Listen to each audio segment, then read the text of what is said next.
Está começando o FUE CAST, o maior podcast de transplante capilar do Brasil. E no episódio de hoje, ninguém do que uma pessoa que eu particularmente sou muito fã, acompanho o trabalho dele há muito mais de 2 anos e para mim, sem sombra de dúvida, ele é um dos melhores produtores de conteúdo da parte capilar nível mundial.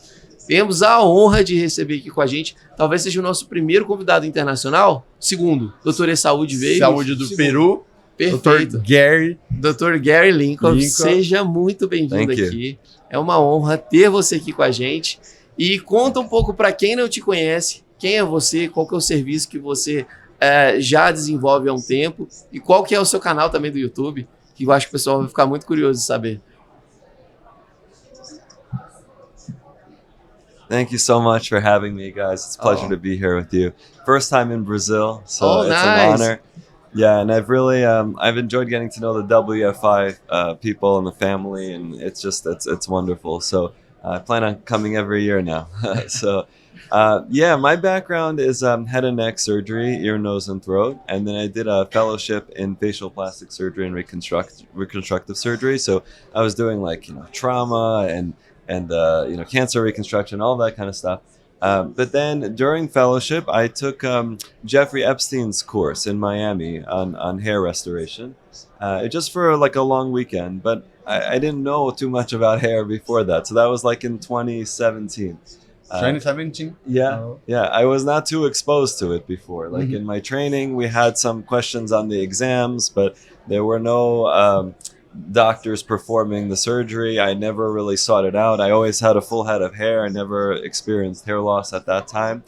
So that was all up until the fellowship. Then I take this weekend course and I really enjoyed it. I was like, wow, this is really cool. And I wanted to start my own practice straight out of fellowship.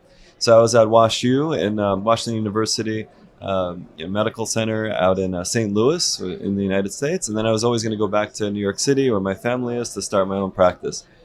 So I talked to Dr. Epstein about maybe joining his practice part-time to do hair under his umbrella.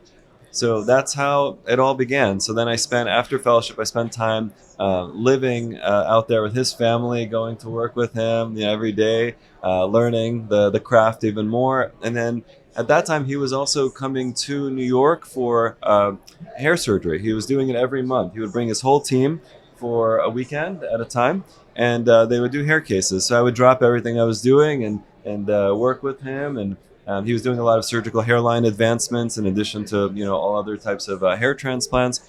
And that was really how it all started for me. At that time, I had a part-time job for working with veterans. It's the VA, the Veterans Administration. So I was doing that part-time. I had a telemedicine ENT job, to pay the bills. And then I was growing my own practice, doing facial plastic surgery, and then I was doing hair under Epstein's umbrella. So it was a lot of different things to just make it all work, to build up the reputation. And that was from 2018 to 2020. And then we all know what happened in 2020. Pandemic. Yeah, pandemic hit. I developed Bell's palsy, the right side of my face, for 4 to 6 weeks. It wasn't working. I kept making content, mostly for Instagram at that time. But then I started to rapidly lose my hair, which was areata. It was kind of heading more towards alopecia universalis, which that's where it came to at that time. So that was a very dark time. But I mean, I'm a pretty optimistic person. I'm very positive and try to see the best in things. So I kind of kept going and I wasn't going to let it sort of stop me. And it was around that time that someone just suggested, there's all these doctors on YouTube and other disciplines. Maybe you should start making content for YouTube. And I was doing mostly Instagram in those years. So I tried it and, first nothing was working. And then eventually I made some reaction video to some other video and people found it interesting. It had nothing to do with hair surgery in those early times, but eventually the channel started to move and people started to watch and connect with the content. And they said, let me make more educational content about hair. And then people were confused because they said, is this bald guy teaching me about hair? But as they started to listen and, they kind of started to understand that there's different types of hair loss, that so it was actually fun to go out there, educate people, I was trying to give even other colleagues some pearls, clinical pearls from what I was seeing in clinical practice, but also just talking to people, explaining to them the basics of hair restoration, and trying to be I'm very honest with my patients, with everyone in my life, my friends, and then so that's how I am with people out there. And I think a lot of folks, they're used to like being sold something, like everything is just very salesy. So here I was just telling people how it is, and it wasn't obvious that I was just trying to get patients. Of course, for us it's still a marketing engine, but it's done in a very organic, sort of genuine way, and I think people can relate to that. And that's really how it all sort of developed. And then now all of the hair activities under my practice for the last 4 years or so, and I now mostly do hair surgery, maybe about 90%, and then 10% I still do some lip surgery. Mm-hmm. So I just developed a reputation for lips already, and I didn't want to let that go. So because a lot of times, as we do surgery, like reconstruction surgeries, mostly cosmetic. So like cosmetic lip surgery. lifts, lip reductions, corner lip lifts. That's kind of a smaller amount of my practice. Oh, I see. The rest is just hair. So I do surgical hairline advancements. I do the classic scalp work. I do eyebrows, beards, and I have a lot of female patients because of the background facial plastics. Uma coisa que eu acho interessante, eu gostei muito, eu não sabia desse seu bastidor, dessa sua história por trás aí do seu início. Já tinha visto vários vídeos, acho que tem um explicando desde o início do seu caso de alopecia areata, que eu achei fantástico também. Mas eu quero trazer uma pergunta que eu acho até um pouco interessante, que é um pouco diferente o cenário americano, eu digo de mercado de transplante capilar, aqui para o Brasil. Uma coisa que é comum é que todo mundo tem um início diferente, uma pessoa da outra, mas hoje em dia, nos Estados Unidos, qual que é a demanda dos pacientes frente ao seu serviço, digo de tamanho de cirurgia? Porque é algo que no Brasil a gente vê cirurgias muito grandes, é uma tendência de mercado fazer essas megassessões. Como que funciona isso hoje dentro da sua realidade? Eu posso complementar? What are the major difficulties today in your hair transplantation service to increase, to improve your results? What's your more challenge? Your biggest challenge? Your biggest challenge today? I think there's lots of ways to kind of answer this, but there's like two different kind of questions, but about the size of the case, I've kind of ruminated on this in some videos of mine about like size of procedures, because I see this even in the conferences. You have some people who are like, I feel comfortable with like 2,000 grafts a day or 3,000 grafts a day, and other people saying, well, I do up to 6,000 and I do 2 days in a row and I get 12,000 grafts. And we see these remarkable results from some of our colleagues on Instagram, and it's very impressive. And I would almost equate it to what we're seeing now with like the deep plane facelift results, where you have people who their whole face is saggy, and then they go through these surgeries and it looks quite remarkable. And it's a very major change. And I think it's almost like it becomes like a philosophical dilemma. I don't think it's necessarily country based. I mean, I think, some countries may be pushing the limits a little more than others.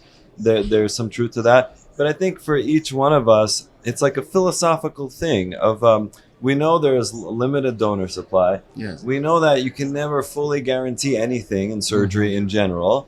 And is it better to do smaller, discrete cases? I'm not talking about, it used to be, right, 300 graft cases in the early days of FUE. I'm not talking about that, but cases that we know are going to deliver a sizable impact to whatever area we're targeting. Is it better to do that and see how the patient does, both just regular growth that we kind of expect, but you never know, right? Should we see that? Should we see how they react like kind of emotionally to it? Should we see how maybe the donor area heals? And then plan for additional procedures. Yes, their final result of full hair restoration might take longer, but it's a more measured approach. That is one camp, right? And I'm a little bit more in that camp. But it's a philosophy. I don't think it's like the other side is wrong. I just think that that's where I feel comfortable. That's where I feel like it's kind of, if it were like my family member and I was recommending hair surgery, I would say go with that approach. It's just a personal thing. The other approach, I think, has a little bit more risk, and I think there's risk tolerance that a patient needs to accept, and there's risk tolerance that the surgeon needs to be like okay with, right? Meaning that if you move 10,000 grafts in a 2-day session, yeah, you can get maybe a more impressive result, but the risks are going to be higher. I mean, there's ischemia risks, there's risk that, you cause some depletion beyond what the patient is comfortable with. You can calculate capacity, donor capacity all day long. You can calculate numbers, you can run the numbers, you can spend 3 hours doing that. At the end of the day, it's an emotional reaction. Like someone might be like, "Ooh, now it's like too thin there," but now it's done. What's done is done. And then if you didn't get amazing regrowth in the recipient area, let's say you had a new technician and they had a bad day, or they were, kind of screwing it up, or for some reason someone left some grafts to dry. I mean, anything is possible.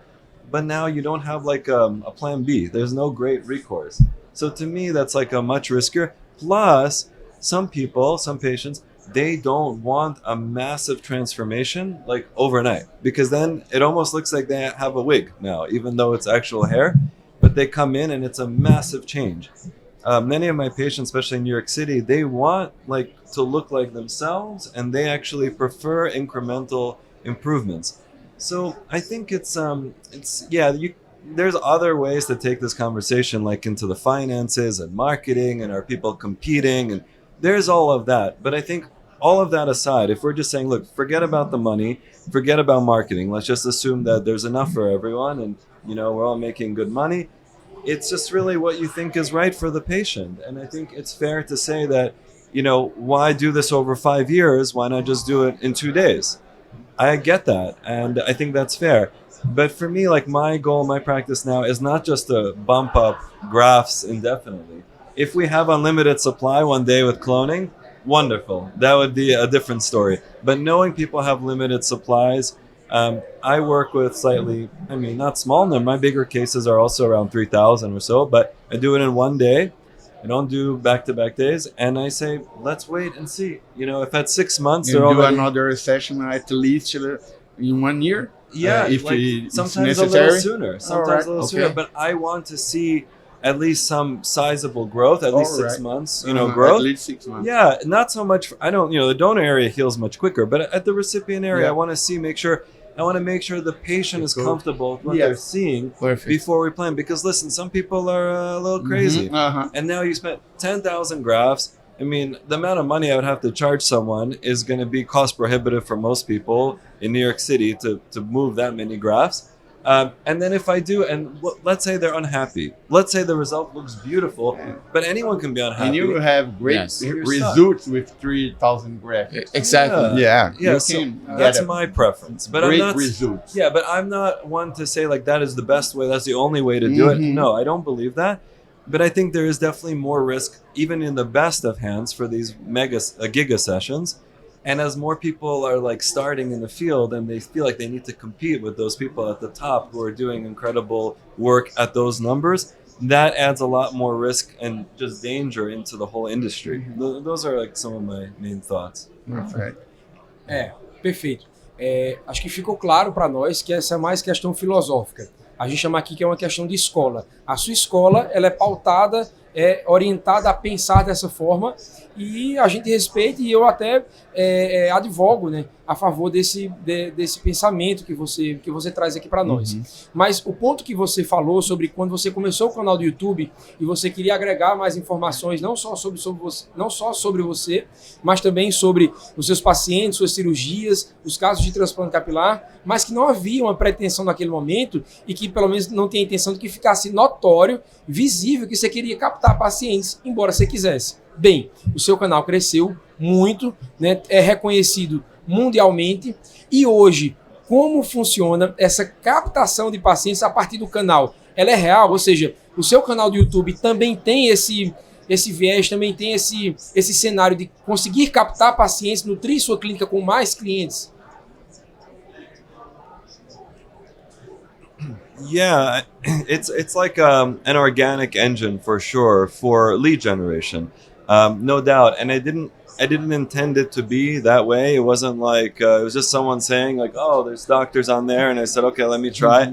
And it's good to be, I guess, a little bit stubborn because I just kept doing it, even though initially nothing was working. And, even now I have like, people in place who help me with stuff, but it's a lot of work, and YouTube has evolved over the last, especially 3 years. So what was working in terms of our views and our exposure 3 years ago isn't working as well now. So we're continuing to try to evolve. And what that looks like, as far as, that's getting a little more technical about YouTube, but what that looks like is like higher production videos, so we're spending now more money doing some interesting videos that have like, fancy cameras and stuff like that. And, casts where we're casting people. So a lot of, but like that, it seems to us like what's working even better than what was before, which was me just in front talking about. Plus I've covered so many topics.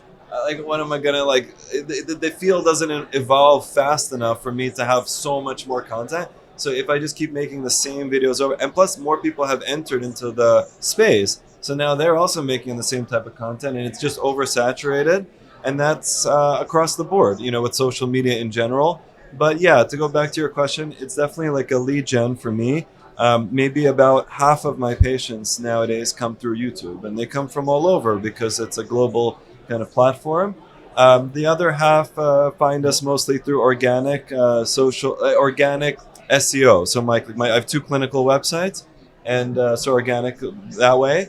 And then just word of mouth, and of course some referrals. But surprisingly, even 7 years in, with what I think is a nice gallery and overall, big exposure, like it's still a small percentage of the people coming in through word of mouth and referrals. And I don't know, I'm not sure exactly, because our satisfaction rates are very high. So I think there's different reasons for that. I think partly because people come from, sometimes far away.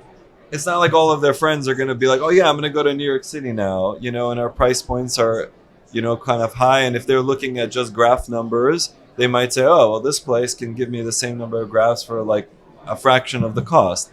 So, for me, I keep, on the financial side, I keep like a fairly high minimum for my surgeries, because for me, if I'm doing 1,000 grafts, 800 grafts at the hairline for something very finesse,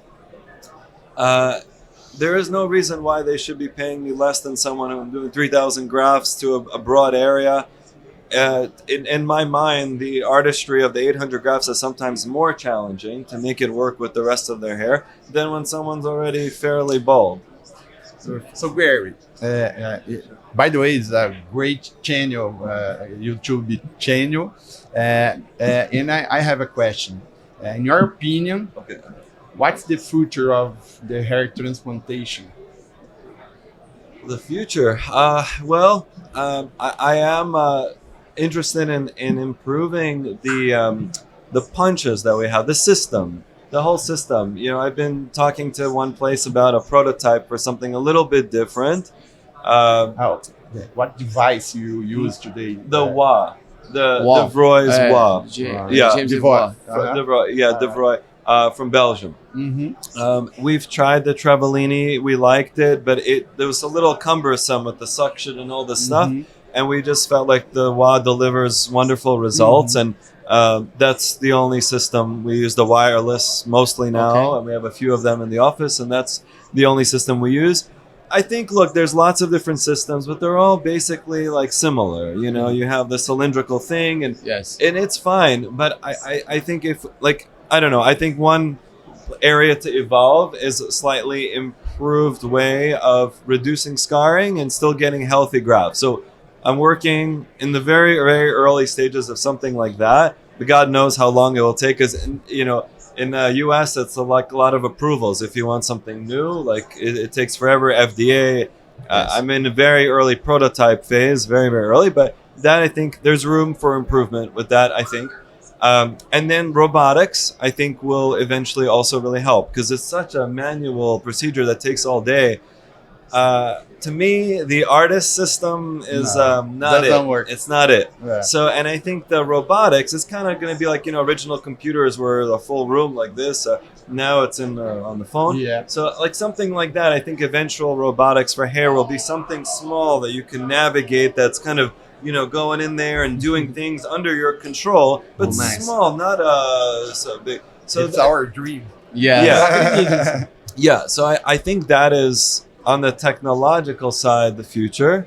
I think also hopefully cloning becomes a reality. So we don't have we don't have the limited supply and we can just create whatever. And then I think the focus, which is what I hope for these conferences, and when I presented a little bit on hairline stuff yesterday, but I hope to take it a little bit more towards the artistry of things, and not just how many grafts, all the stuff, because I would always, if it were my head, take fewer grafts that are placed properly than just like an onslaught, of grafts that just look crazy in the wrong directions. And we've all seen it, right? It's just, so that's, I think, some of the future. Perfeito. Gary, foi um prazer enorme, a gente está caminhando aqui para o fim. Queria te agradecer por ter topado vir aqui conosco. Eu acho que o público do Brasil precisa se inscrever para ontem no seu canal, que a gente vai deixar o link aqui para todos eles. A gente tem um público que faz já transplante capilar ou pessoas que estão querendo começar, e essa nossa tendência, assim como você, né? A gente começou de forma despretensiosa aqui no YouTube. A gente não tinha a intenção de falar nada mais além do que um assunto que a gente gosta.